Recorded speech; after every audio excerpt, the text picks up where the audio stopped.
Before we start, I should probably address the elephant in the room, or rather the Canon R6 in the room. Yes, I know you've probably tired of hearing me talk about the R6, its announcement, the comparisons, the rumors, the leaks, the conspiracy theories. Honestly, I'm tired of it too, so I promise this is the last video about the Canon R6, for now. Probably. But I do have a very good reason. You see, I need to prepare for season 3 of Pitchside, and if you don't know what that is, lucky you, truly. Keep it that way. I probably lose subscribers every time a new season drops, so do not watch it unless you like suffering, and in which case it'll be out soon, Monday. Anyway, today we're looking at the entire Canon R6 family, a camera lineage so important that historians in the year 4000 will probably refer to it as the Renaissance, or possibly the period when photographers became poor but happy. Canon has now released 3 versions of the R6, the Mark I, July of 2020, Mark II, November of 2022, and now the Mark III, November of 2025. Presumably because Canon ran out of things to upgrade and decided to just upgrade everything anyway. The time between the versions looks like this: Mark I to the Mark II, about 2 years and 4 months. Mark II to the Mark III, about 3 years, which means the R6 Mark IV will likely arrive sometime between 2027 and the death of the universe. But until that glorious day, this video will answer the question that every photographer is asking: which R6 should you buy, and which one should you pretend that you cannot afford? Let's begin. The R6, the Mark I, the original chaos machine. It arrived in 2020, a year when everything else was terrible, but Canon decided to be nice for once. It came with 20 megapixels, which some people said it was too low, even though they never printed anything larger than a sandwich. 20 frames per second in 2020, it felt like witchcraft. Canon's early subject detection autofocus, which occasionally locked onto people, sometimes on dogs, and sometimes what appeared to be ghosts. Video shooters, they got 4K 60, which overheated occasionally because Canon at the time was still experimenting with how hot is too hot philosophy. But for sports and wildlife shooters, the Mark I was a revelation. It's like Canon said, here, have a baby R3 for half the price and none of the prestige. And then came the Mark II, the glow up, November 2022. It was released and essentially the R6, but after going to university, discovering caffeine and hitting the gym. Upgrades included a 24.2 megapixel sensor because apparently 20 wasn't enough to photograph modern pixels. 40 frames per second, that's right, double the previous model. For sports shooters, this meant capturing literally every moment of action plus 3 extra moments that didn't even happen.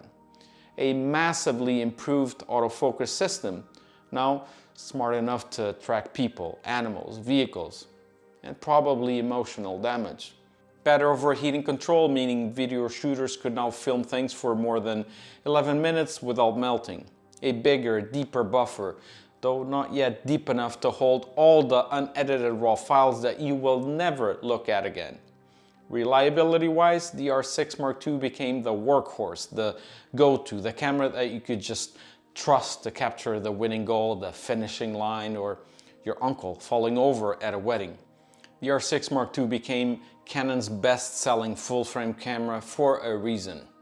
It just worked. Which brings us to the present day, the Canon R6 Mark III, the midlife crisis upgrade. November of this year, Canon announced it, and photographers everywhere immediately began selling all of their belongings like medieval peasants paying for a tax. The R3 features 32.5 megapixels because Canon finally admitted that people, they like cropping. 40 frames per second, same as the Mark II, but much deeper buffer, around 150 RAWs before it needs an app. A new autofocus feature that lets you pre-register a person so that the camera prioritizes them like a mom at a school play who only films their own child. 7K RAW video, which is useful if you plan on shooting Dune 3 on a football pitch. 8.5 stops of stabilization, which is so many stops, no longer feels like a measurement, more like a dare. It also requires CF Express cards, which cost as much as a small car, but they let you shoot bursts long enough to capture an entire match in one button press. So let's look at a zoomed out view, the evolution, what actually changed. When you look at how the R6 has evolved over generations, the first big change is resolution. The original started at 20 megapixels, then it was bumped to 24, and the Mark III now is all the way to 32.5. So with every generation, Canon has basically given you the ability to zoom in to your mistakes with increased clarity. Very generous of them. Autofocus followed the same pattern. The first R6 was already very good. The Mark II became seriously brilliant, and the Mark III is now so good it feels like something that should require legal paperwork. If the R6 tracked subjects like a helpful assistant, the Mark III, it tracks them like a private detective who's being paid by the hour. Burst speed doubled early on too. The original R6 topped at 20 frames per second. The Mark II jumped straight to 40. The Mark III stays at 40 but with far more stamina, unlike me after going a flight of stairs. So it can keep shooting without wheezing. The buffer improved in the same dramatic way. The first R6, let's call it adequate. The Mark II made it solid. And the Mark III, that thing just feels bottomless, biblical. Like Canon looked at the concept of limits and said, nah, I'm good. Video also took a big leap. The original gave you 4K 60, but with a strong chance of overheating if you so much as looked at it too confidently. The Mark II offered oversampled 4K 60 with much better heating control. And the Mark III goes full chaos, 7K RAW purely so that Canon can personally ruin your storage and your workflow. Even stabilization got a little boost. 8 stops on the R6, very similar to the Mark II, and then 8.5 stops on the Mark III, which sounds tiny, but apparently half a stop is all that separates mortality from immortality. Now, let's talk about price, the only spec that truly matters, because it determines whether you get a new camera or you just pretend that you're getting a new camera. In the US, the original one sits around 1500 US because at this point, it's become the wise old grandfather. It's still sharp, still fast, far more affordable.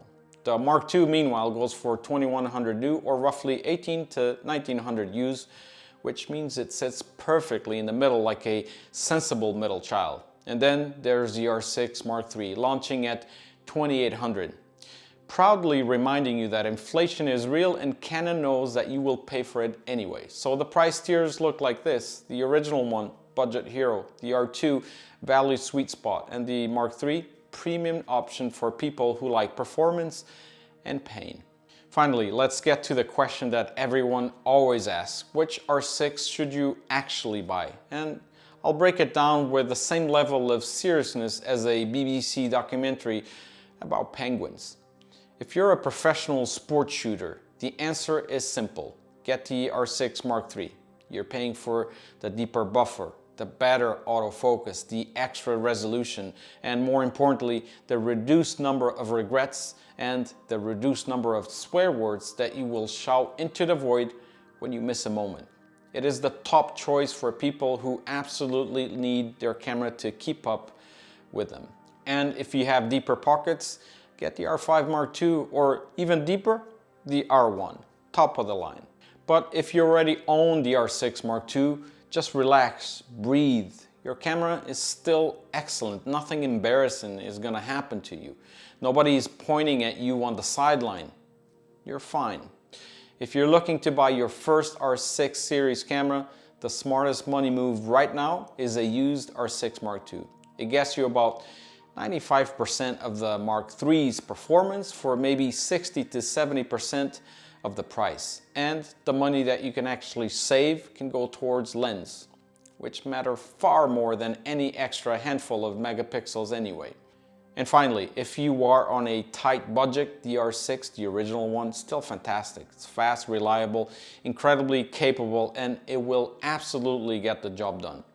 Just maybe avoid filming long interviews with it, unless you generally enjoy overheating warnings and the faint smell of warm electronics. So here's the final verdict. The R6 series basically mirrors the evolution of every photographer. The Mark I is the phase where you're trying your best and you're hoping that nobody notices you're improvising. The Mark II is the phase where suddenly you're actually amazing and surprising even yourself.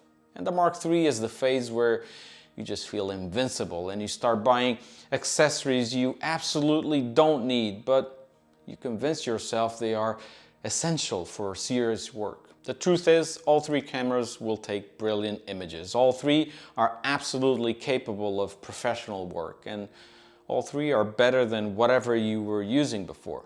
It really just depends on what you're looking for. The original one gives you affordable excellence. The Mark II, it sits perfectly in the middle as the best value for money.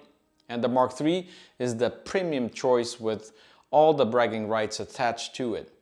Whichever one you choose, your wallet will cry. Your memory cards, they will fill instantly, and you will continue taking thousands of photos at 40 frames per second, even though you will only use one of them.